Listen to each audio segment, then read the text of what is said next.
Si je dois être condamné, je l'ai dit à l'avocat, mettez-moi en prison le restant de ma vie. C'est pas le procès politique d'Oscar Temaru, c'est un procès judiciaire. Ce sont les mots du procureur Hervé Leroy à l'ouverture de son réquisitoire.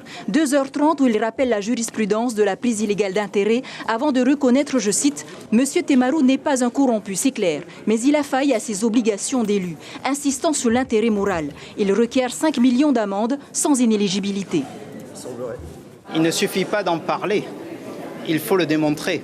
L'intérêt moral. Moi, ce que j'ai vu dans ce dossier, c'est que l'intérêt de M.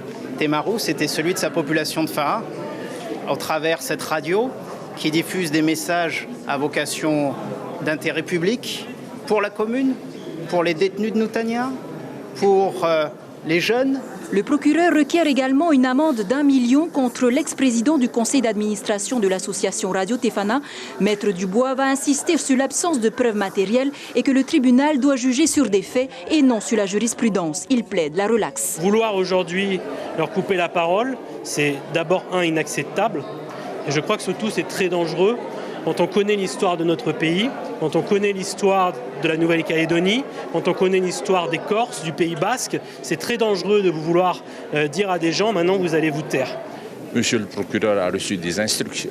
Ça ne peut être que ça. Pour les défenses d'Oscar Temaru, la relaxe pure et simple est la seule issue de ce procès. Si prise illégale d'intérêt il y a, alors qu'en est-il des 29 millions alloués par le pays aux associations pour la fête de l'autonomie ? 29 millions vont être versés, votés en Conseil des ministres par l'actuel président pour la fête de l'autonomie.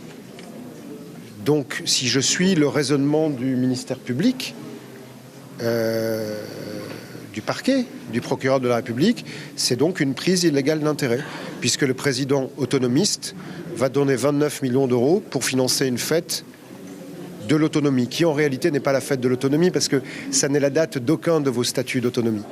Le verdict est attendu le 10 septembre prochain. L'information en continu sur Polynésie la première, Internet et réseaux sociaux.